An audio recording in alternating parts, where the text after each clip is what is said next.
ये झुंझुनू है जहां की देशभक्तों को पूरा हिंदुस्तान जानता है और आज पूरा देश राजस्थान के झुंझुनू से जुड़ा हुआ है। तो एक बार ऐसी जय की गुंजार हो कि पूरा हिंदुस्तान जान ले कि आज झुंझुनू में फसल बीमा योजना का ये कार्यक्रम हो रहा है। बोलिए भारत माता की, झुंझुनू और आसपास की जनता की, सभा में आई बहनों भाइयों की और मेरे भांजे और भांजियों की। अब तो मामा झुंझुनू का भी हूं। मंच पर विराजमान जनता की सेवा ही जिनके लिए भगवान का भजन है, ऐसे राजस्थान के कर्मठ, गतिशील और यशस्वी मुख्यमंत्री जिनको अभी हम बड़े ध्यान से सुन रहे थे, आदरणीय भजनलाल शर्मा जी, मेरे सहयोगी मंत्री दिनों रात देश में किसानों की सेवा में जुटे हैं, आदरणीय श्री भागीरथ चौधरी जी, राजस्थान के छापामार कृषि मंत्री डॉक्टर किरोड़ीलाल मीणा जी, इस जिले के प्रभारी मंत्री आदरणीय अविनाश गहलोत जी, हमारे वरिष्ठ नेता पूर्व मंत्री राजस्थान सरकार आदरणीय राजेंद्र राठौड़ जी, किसान आयोग के अध्यक्ष सीआर चौधरी जी, जिले की हमारी अध्यक्ष और जिला प्रमुख बहन श्रीमती हरतनी कुल्हारे जी, झुंझुनू के विधायक, रिकॉर्ड बन गया भाई, पहले तो कभी जीते नहीं थे यहां, इस बार 45,000। आदरणीय राजेंद्र सिंह जी, नवलगढ़ के हमारे विधायक भाई विक्रम सिंह जाखल जी, खेतड़ी के हमारे विधायक आदरणीय धर्मपाल सिंह जी, धौन के हमारे विधायक गोवर्धन शर्मा जी, खंडेला के आदरणीय विधायक श्री सुभाष मिल जी, चुरू के हमारे आदरणीय विधायक हरलाल सहारण जी, कृषि सचिव देवेश चतुर्वेदी जी, राजन विशाल जी, सुहास महारिया जी मेरे साथ सांसद रहे हैं, प्रेम सिंह जी, सुमेधानंद जी, संतोष जी, नरेंद्र जी, मंच पर विराजमान सभी आदरणीय वरिष्ठ नेता साथी पदाधिकारीगण, यहाँ बहनों भाइयों बेटे बेटियों, आप सबको दोनों हाथ जोड़ के प्रणाम करता हूं, आप सबको नमस्कार करता हूं। राम राम सा। ये अद्भुत धरती है, झुंझुनू की इस पवित्र धरा को प्रणाम। इस माटी से तिलक करो, ये धरती है बलिदान की, ये वीरों की भूमि, ये सूरों की भूमि, ये बलिदानियों की भूमि है।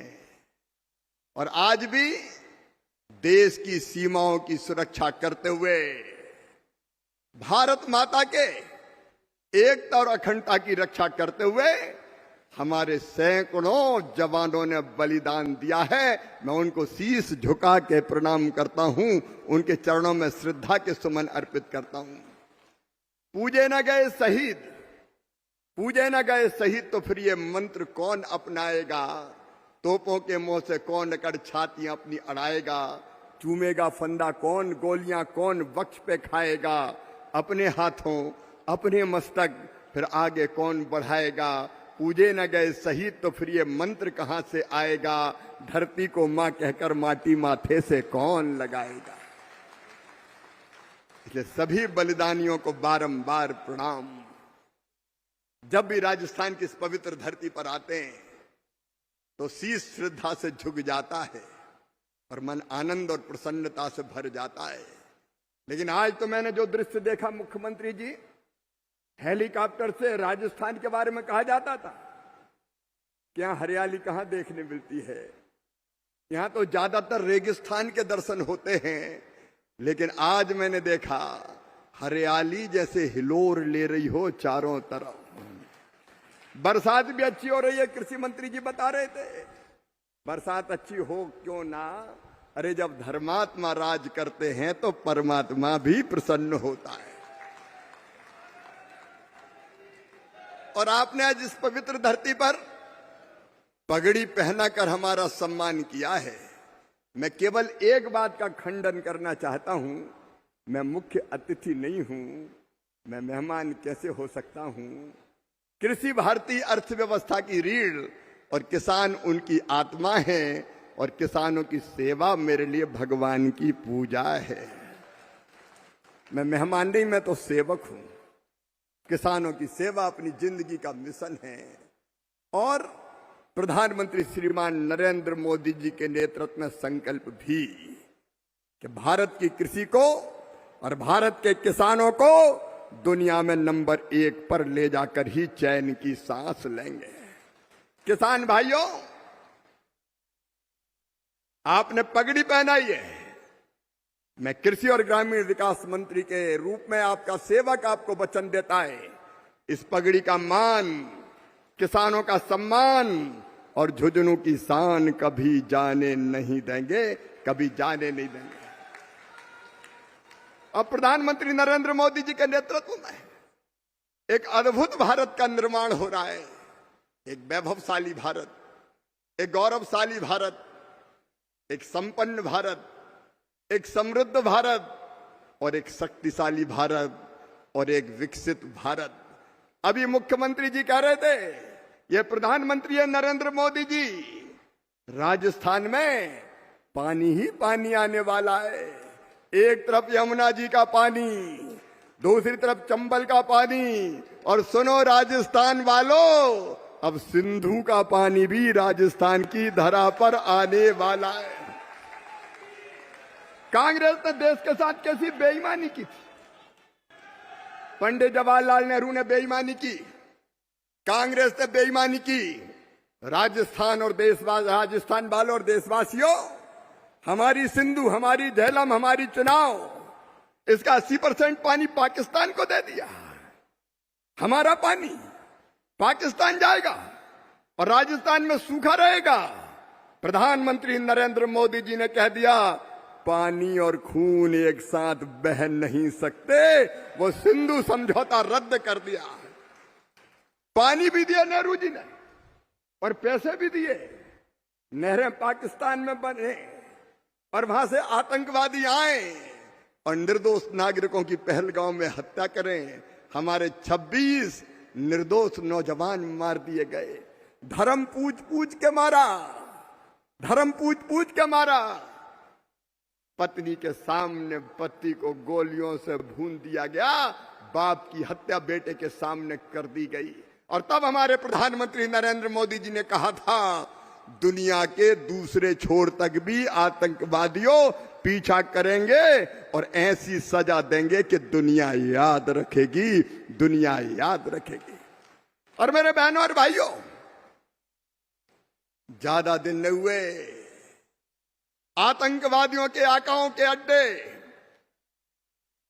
सटीक निशाना लगाकर खंडहर में परिवर्तित कर दिए। उनने हमारे 26 निर्दोष नागरिकों को मारा। हमने आतंक के आकाओं की लाशों के ढेर पाकिस्तान में लगा दिए। और जब पाकिस्तान ने हिमाकत की, ड्रोन भेज रहा है हमला करने के लिए, मिसाइल भेज रहा है, ड्रोन मिसाइल, लेकिन उन ड्रोन मिसाइल को बच्चों के खिलौने की तरह हमारी सेना ने टपका दिया, पता ही नहीं चला कहां चले गए। और पाकिस्तान के एयरवेस को गड्ढों में तब्दील कर दिया, परिवर्तित कर दिया। और जब पाकिस्तान को यह लगा कि भारत तो हमारे परमाणु ठिकानों को भी नहीं छोड़ेगा, तो घुटनों पे आ गया और बोलने लगा, त्राहिमाम त्राहिमाम त्राहिमाम, अब हमला मत करो, बात करो, बात करो, बात करो। कोई तीसरा देश नहीं था, केवल भारत और पाकिस्तान के बीच बात हुई। और जब कोई शरण में आ जाए तो यह भारत की परंपरा है, फिर हम उस पर हमला नहीं करते। और तब हमने हमला रोका। लेकिन मेरे बहनों और भाइयों, मोदी जी ने कहा था किसी भी कोने में चले जाएं, आतंकवादियों को छोड़ेंगे नहीं जिन्हें निर्दोषों की हत्या की है। और उनके परिजनों ने कहा था जिनकी हत्या हुई कि गोली मारना तो सीधे सिर में मारना, सीधे सिर में मारना। आज मुझे कहते हुए गर्व है कि कश्मीर में जब वो आतंकवादी मिले, उनके पीछे लगे थे, गृह मंत्री जी के नेतृत्व में हमारी पुलिस, हमारी सेना लगी थी। और बहनों और भाइयों, आतंकवादियों की दोनों आंखों के बीच में गोलियां मारकर उनकी जीवन लीला समाप्त करके हमने बदला लेने का काम किया। ऑपरेशन महादेव। एक बार बोलिए हर हर महान। ये आज का भारत है बहनों और भाइयों, जो दुनिया की आंखों में आंख मिला के बात करता है। और दुनिया सुन ले, पाकिस्तान भी सुन ले, सिंधु समझौता रद्द हो गया है। अब एक बूंद पानी नहीं देंगे, पानी राजस्थान आएगा, मेरे किसानों के खेतों में फसलें लहलहाएगी। देश बदल रहा है, आगे बढ़ रहा है। और किसान भाइयों, आपकी सेवा में भी कोई कसर नहीं है। मैं जानता हूं दिन और रात मेहनत करते हैं आप, खून और पसीना एक करते हैं। अकेले मेहनत नहीं करते, पूरा परिवार मेहनत करता है। लेकिन कई बार कभी बाढ़ से, बरसात से, कभी सूखे से, कभी पाले से आपकी फसलें नष्ट और बर्बाद हो जाती है। कांग्रेस ने कैसी फसल बीमा योजना बनाई थी? कांग्रेस की फसल बीमा योजना में बीमा की इकाई होती थी ब्लॉक, तहसील। मतलब क्या था? मतलब यह था कि एक किसान की फसल बर्बाद हो जाएगी तो राहत की राशि नहीं देंगे, एक गांव की बर्बाद हो जाएगी नहीं देंगे, 10 गांव की बर्बाद हो जाएगी नहीं देंगे। जब पूरे तहसील की फसल बर्बाद हो जाए तब राहत की राशि देंगे।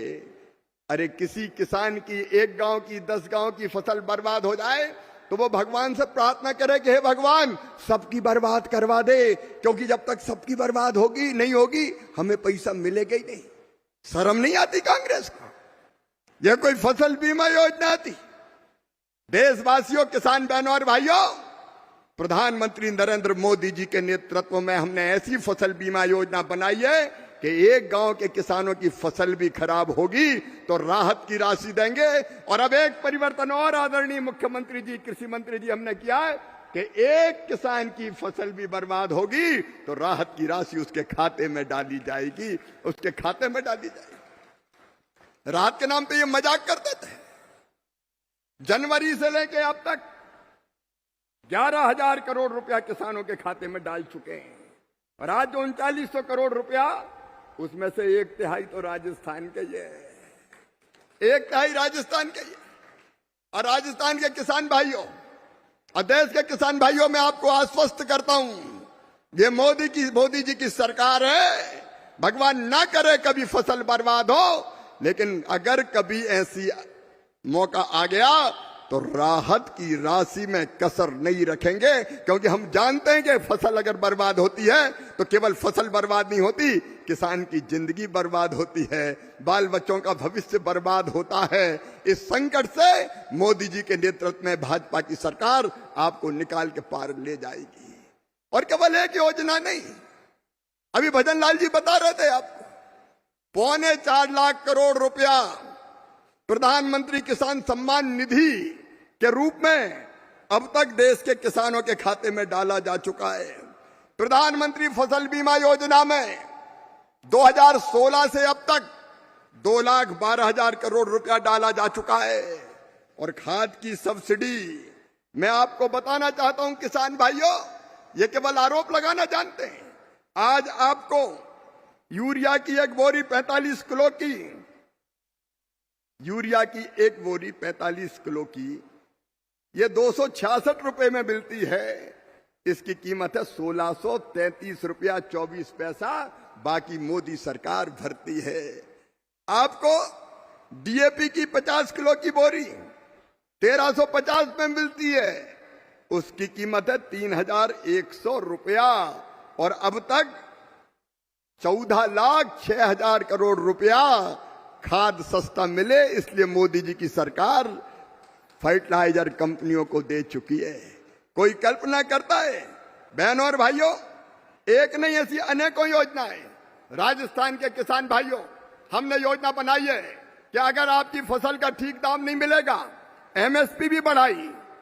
मोदी सरकार ने, मोदी जी के नेतृत्व में तय किया कि जो लागत किसान की आएगी उसमें 50% मुनाफा जोड़कर ही हम एमएसपी तय करेंगे। कभी कांग्रेस ने नहीं दी। हम 50% लागत पर मुनाफा जोड़ के एमएसपी तय कर रहे हैं और एमएसपी पे खरीद भी रहे हैं। माननीय मुख्यमंत्री जी यहां बैठे, आपकी जानकारी, मूंग के मिनिमम सपोर्ट प्राइस की कीमत में कितना अंतर है? 2000 रुपया कुंटल। लेकिन मुख्यमंत्री जी, कृषि मंत्री जी ने प्रस्ताव भेजा कि ये मूंग किसानों की खरीदी जाए, तो हमने तय किया राजस्थान के किसानों की मूंग खरीदी जाएगी और 2000 रुपया प्रति कुंटल भारत सरकार उसका बहन करने का। 1 कुंटल 2000 रुपया, कभी सुना है? कोई सोच सकता था?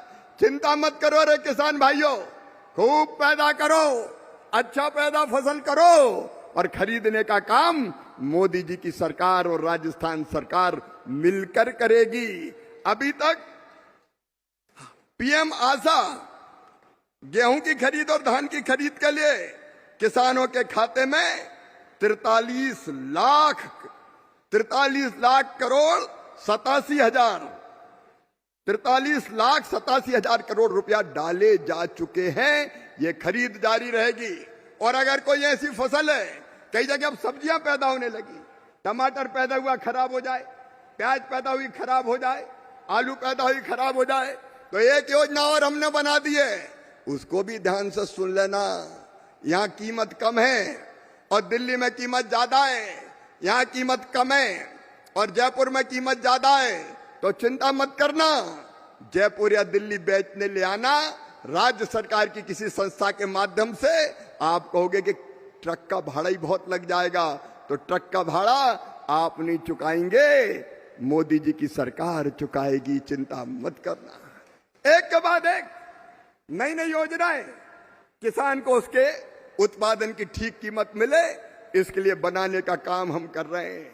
और बहनों भाइयों, किसान लूट से बच जाए, इसके लिए नकली खाद, नकली पेस्टिसाइड, मुख्यमंत्री जी एक बिक रहा था स्टूबलाइन, जैव उत्तेजक, 30,000 दवाइयां बिक रही थी, 30,000 दवाइयां, कोई लाइसेंस नहीं, कोई वैज्ञानिक परीक्षण नहीं, लेकिन बिक रही थी।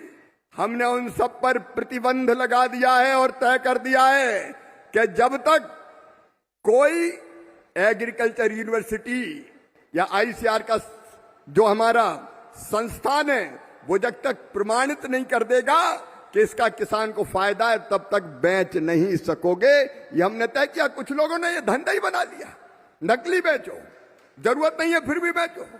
खाद लेने गए तो कहने लगे 2 बोतल और ले जाओ। काय की? ये बोले तुम्हें इससे क्या मतलब, खाद तभी मिलेगी जब ये 2 दवाई और ले जाओगे। अरे काय को ले जाओगे? मैं ऐसे लोगों को चेतावनी देना चाहता हूं, अगर उन्हें किसान के साथ ऐसा व्यवहार किया तो हम किसी कीमत पर उनको छोड़ेंगे नहीं। एफआईआर होगी, जेल भेजे जाएंगे। क्यों एक चीज के साथ किसान को जबरदस्ती दूसरी चीज दोगे? और अभी हम तैयारी कर रहे हैं, मुख्यमंत्री जी, अभी हम तैयारी कर रहे हैं, ये नकली खाद और नकली पेस्टिसाइड और खराब बीज के खिलाफ एक कड़ा कानून बनाने वाले हैं। हम बेईमानों को छोड़ेंगे नहीं। ये मोदी जी की सरकार है, लगातार उस दिशा में किसान भाइयों काम चल रहा। और एक बात और देश के किसान सुन लें, आज मैं मुख्यमंत्री जी से भी कह रहा था, भगवान न करे कभी बीमारी कोई अपनी फसलों में लगे, लेकिन कई बार जैसे सोयाबीन में एलो मोजिक लग गया, कभी दूसरी बीमारी आ गई, तो सुनो मेरे भाइयों, एक तो तुरंत खबर करना, एक तो हम फोटो खींच के भी उस फसल की आप भेजेंगे पत्तियों की, तो उस पर भी वैज्ञानिक आपको दवाई बताएंगे कि फलानी दवाई डालो। और दूसरे, तुरंत वैज्ञानिकों की टीम आपके गांव में आएगी, फसल की जांच करेगी और आपको बताएगी कि आपको क्या डालना चाहिए। 16,000 वैज्ञानिक अपने पास, वैज्ञानिक लैब में बैठे रहते थे। कभी लैंड पे नहीं गए, जमीन पे नहीं गए। हमने तय किया वैज्ञानिक लैब में नहीं बैठेंगे, वैज्ञानिक गांव में किसानों के बीच जाएंगे और विकसित कृषि संकल्प अभियान चलाया। खरीफ की फसल में यह चला था, रबी की फसल में भी वैज्ञानिक और कृषि विभाग का अमला राज्य सरकार के अमले के साथ आपके गांव आएगा और आपको बताएगा कौन से बीज चाहिए, माटी आपकी कैसी है, कितना आप खाद डालें, अनावश्यक ना डालें, इसके लिए भी आपको गाइड करेगा। और अब जो शोध होंगे, अनुसंधान होंगे, वैज्ञानिक अपने मन से ही रिसर्च करते रहते थे, अब ऐसा रिसर्च नहीं होगा। अब किसानों की समस्या को देखकर रिसर्च किया जाएगा कि इसका समाधान कैसे किया जाए। हमने वैज्ञानिकों से कहा है सोयाबीन का उत्पादन कब है, नए बीज बनाओ, उत्पादन क्यों नहीं बढ़ना चाहिए, 3-4 कुंटल पैदा होता है एक एकड़ में। मूंग का उत्पादन कम है, उड़द का उत्पादन कम है, बाजरे का उत्पादन कम है। हम अच्छे बीज बनाने में लगे हुए हैं और जल्दी सफलता प्राप्त करेंगे ताकि दुनिया का मुकाबला कर सकें। लेकिन मित्रों, एक धन्यवाद मैं अपने प्रधानमंत्री जी को देना चाहता हूं, प्रणाम करना चाहता हूं। प्रधानमंत्री हो तो ऐसा हो। दुनिया के देश, ताकतवर देश, समझौता करो। और समझौता कैसा करो? हमारे देश के कृषि उत्पाद, गेहूं, चावल, मक्का, सब भारत में बिना ड्यूटी के आने दो। हमारा और उनका कोई मुकाबला है क्या? अरे हमारे किसानों के पास 1 एकड़ जमीन, 2 एकड़ जमीन, 5 एकड़ जमीन, उनके पास 10-10, 15-15 हजार हेक्टर जमीन, 25,000, 50,000 एकड़ के फार्म हाउस। भला हमारे किसान मुकाबला कर सकता है क्या? उनके यहां भारी सब्सिडी दी जाती है। अगर वो अनाज किसान भाइयों आपके यहां आ जाता, अपने देश में आ जाता, तो हमारी फसलों की कीमत बहुत गिर जाती और हमारा किसान बर्बाद हो जाता। लेकिन तय किया प्रधानमंत्री जी ने कि चाहे कितना ही व्यक्तिगत नुकसान हो जाए, मैं तैयार हूं, लेकिन किसानों का नुकसान नहीं होने दूंगा, किसानों के हित से कोई समझौता नहीं करूंगा। एक बार दोनों हाथ ऊपर उठा के तालियां बजाइए प्रधानमंत्री नरेंद्र मोदी जी का, अभिनंदन कीजिए प्रधानमंत्री जी का। बड़ा फैसला, किसानों के हितों के साथ समझौता नहीं होगा, पशुपालकों के हितों के साथ समझौता नहीं होगा, गरीबों के, मछुआरों के हितों के साथ समझौता नहीं होगा। सचमुच में आज देश को ऐसा प्रधानमंत्री मिला है। मेरे प्रिय किसान बहनों और भाइयों, मैं एक ही अपील आपसे करना चाहता हूं। प्रधानमंत्री जी के नेतृत्व में केंद्र सरकार, मुख्यमंत्री जी के नेतृत्व में मुझे बहुत खुशी हुई।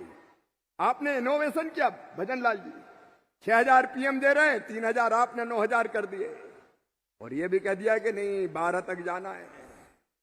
0% ब्याज पे आप कर्जा दे रहे हैं, कृषि मंत्री जी 0% ब्याज पर कर्जा देने का काम कर रहे हैं। और बिजली भी जल्दी आपने संकेत दिया है। ये काम किसानों के लिए जो राजस्थान की धरती पर हो रहे हैं वो अद्भुत और अभूतपूर्व हो रहे हैं। मैं राजस्थान के मुख्यमंत्री जी का और यहाँ की सरकार का अभिनंदन करता हूं भारत सरकार की ओर से। और एक बार ताली बजा के अभिनंदन करो जी। और यह विश्वास दिलाना चाहता हूं, डबल इंजन की सरकार है। हाँ, मोदी जी, यहाँ भजन लाल जी, और फिर मामा भी तो है, हमारे कृषि मंत्री जी भी हैं। हम सब लोग मिलके राजस्थान को कृषि के क्षेत्र में और आगे बढ़ाएंगे। आज ही चर्चा मेरी हुई है कि हम राजस्थान का कृषि का रोड मैप वैज्ञानिक आधार पर बनाएंगे। हर एक फसल जो राजस्थान, अरे कितनी फसलें पैदा होती है, ये सब गोल, जीरा, अलग अलग तरह के मसाले, सचमुच में अगर और ठीक दिशा मिल जाए तो खेती के मामले में राजस्थान भी नंबर 1 हो जाए। कैश क्रॉप यहां पे कई होती, उस दिशा में आप काम कर रहे हैं। वैज्ञानिकों की टीम लेकर मैं भी आऊंगा। हम भी राजस्थान वाले ही मान लीजिए, हम तो सेवक हैं आपके किसानों के, और इसलिए इसमें कोई कसर नहीं छोड़ेंगे। और चिंता मत करना, कोई समस्या हो तो यहां की सरकार तो बैठी है, दिल्ली भी दूर नहीं है, मामा का घर भी 12 सफदरजंग रोड है। किसानों के लिए हमेशा तैयार रहूंगा। आप सब किसान भाइयों से मैं एक ही निवेदन करना चाहता हूं। अपने प्रधानमंत्री जी ने एक आह्वान किया है हमसे, आह्वान। हमारी अर्थव्यवस्था दुनिया की चौथी सबसे बड़ी अर्थव्यवस्था है। कभी जिनने हम पर राज किया अंग्रेजों ने, उनको हमने पीछे छोड़ दिया मोदी जी के नेतृत्व में। अब जल्दी तीसरी सबसे बड़ी अर्थव्यवस्था बनने वाला है भारत। लेकिन बहनों और भाइयों, इसके लिए काम आपको भी करना पड़ेगा। प्रधानमंत्री जी ने अपील की हमसे कि स्वदेशी अपनाओ।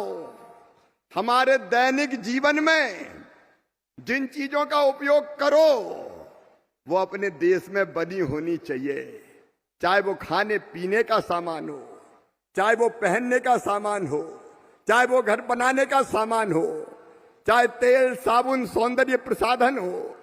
हम विदेशी क्यों खरीदें? अरे अपने देश का खरीदोगे तो अपने जो मेरी बहनें बनाती सेल्फ हेल्प ग्रुप की वो सामान बिकेगा, अपने छोटे छोटे कारखानों में बना सामान बिकेगा, घरों में बनने वाला सामान बिकेगा। और वो बिकेगा तो हमारे लोगों को रोजगार भी मिलेगा और हमारा पैसा हमारे देश में रहेगा। बताओ, अपना पैसा अपना देश में रहना चाहिए कि नहीं? एक बार जोर से बोल के बताओ, रहना चाहिए कि नहीं? हमारा पैसा क्यों विदेश जाए? शर्म तो उनको आना चाहिए जो राष्ट्र विरोधी ताकतों के दबाव में आज भारत की छवि खराब कर रहे हैं। क्या हो गया राहुल गांधी जी को? क्या हो गया इंडी गठबंधन को? रोज भारत को बदनाम, विदेशों में जा जाकर भारत को गाली देते। इन्हें देश को बदनाम किया, इन्हें सेना को बदनाम किया। इसी तुक में लगे रहते थे, अपने कितने विमान गिर गए, अपने कितने विमान गिर गए। जैसे गिरे तो मजा आ जाएगा, हाँ भारत के गिर गए, अब तो मोदी फंस गया। ये दूषित मानसिकता इनकी। क्या ये देशभक्ति है? इन्हें देश को बदनाम किया, इन्हें लोकतंत्र को बदनाम किया, इन्हें सेना को बदनाम किया, अरे इन्हें राष्ट्रपति को बदनाम किया, इन्हें पहले ईवीएम को बदनाम किया कि राजस्थान में, मध्य प्रदेश में, छत्तीसगढ़ में मशीन में जीत गए, मशीन में गड़बड़ कर दी। अरे मशीन में कहीं गड़बड़ होती है क्या? और जब पता चला, चुनाव आयोग ने कहा एफिडेविट लाओ, सुप्रीम कोर्ट ने फटकार लगाई तो भाग गए। अब ईवीएम नहीं, अब कहने लगे वोटर लिस्ट में गड़बड़, वोटर लिस्ट में गड़बड़, वोटर लिस्ट में गड़बड़, वोटर लिस्ट में गड़बड़। खुद में दम है नहीं। राजस्थान को बर्बाद कर दिया, पिछली सरकार ने तबाह कर दिया राजस्थान को। और अब जब जनता ने पूरी तरह धराशायी कर दिया तो voter list, voter list, voter list. कब तक रोते रहोगे? अच्छा, वोटर लिस्ट में गड़बड़ है तो ये बताओ, कर्नाटक में तुम्हारी सरकार वोटर लिस्ट की गड़बड़ी के कारण बनी है क्या? तेलंगाना में तुम्हारी सरकार वोटर लिस्ट की गड़बड़ी के कारण बनी है? झारखंड में हेमंत सोरेन की सरकार वोटर लिस्ट की गड़बड़ी से बनी है? हिमाचल में सुक्खू सरकार वोटर लिस्ट की गड़बड़ी से बनी है? और राहुल गांधी, तुम जीते हो तो क्या वोटर लिस्ट की गड़बड़ी से जीते हो? प्रियंका गांधी वोटर लिस्ट की गड़बड़ी से जीती है, अखिलेश यादव वोटर लिस्ट की गड़बड़ी से जीते हैं, तेजस्वी यादव वोटर लिस्ट की गड़बड़ी से जीते हैं, ओवैसी वोटर लिस्ट की गड़बड़ी से जीते हैं, स्टालिन वोटर लिस्ट की गड़बड़ी से जीते हैं, ममता बनर्जी की सरकार वोटर लिस्ट की गड़बड़ी से बनी है। अरे मत उड़ाओ लोकतंत्र की धज्जियां, मत करो देश को शर्मसार, नाटक नौटंकी बंद करो। तुम देश में अराजकता का माहौल पैदा करना चाहते हो, लेकिन याद रखना, मोदी भारत के प्रधानमंत्री हैं, उनके नेतृत्व में पूरा देश आज नरेंद्र मोदी के पीछे खड़ा हुआ है। पूरा देश मोदी जी के साथ खड़ा हुआ है। और इसलिए मोदी जी ने जो संकल्प लिया है, जो आह्वान किया है कि हम स्वदेशी वस्तुओं का उपयोग करेंगे, मोदी जी आपके पीछे पूरा जमाना खड़ा है। और हम भी संकल्प ले रहे हैं कि हम अपने जीवन में लगने वाली रोजमर्रा की चीजें अब विदेशी नहीं खरीदेंगे, स्वदेशी खरीदेंगे। स्वदेशी अपनी बनी, अपने आसपास बनी, अपने जिले में बनी, अपने राजस्थान में बनी, अपने देश में बनी, स्वदेशी खरीदेंगे। बोलो स्वदेशी खरीदोगे? एक बार जोर से बताओ, स्वदेशी खरीदोगे? पीछे तक बताओ, स्वदेशी खरीदोगे? हाँ मोदी जी, ये राजस्थान कह रहा है हम स्वदेशी खरीदेंगे, स्वदेशी हमारे देश को मजबूत बनाएंगे। मेरे बहनों और भाइयों, इस बार स्वतंत्रता दिवस भी हमारा स्वदेशी के रंग में रंग जाए। स्वतंत्रता दिवस स्वदेशी के रंग में रंगे। गणेश उत्सव आ रहे हैं, गणेश उत्सव की झांकियों में स्वदेशी का संदेश हो। दुर्गा मैया के पंडाल सजे, शक्ति की पूजा हो तो स्वदेशी का उद्घोष हो। दिवाली मनाए, दशहरा मनाए या कन्हैया की जन्माष्टमी मनाए तो जैसे उनने कह दिया था, इंद्र की पूजा मत करो, गोवर्धन को पूजो, क्योंकि वो हमको सब कुछ दे रहा है, इसलिए हम स्वदेशी का उपयोग करेंगे।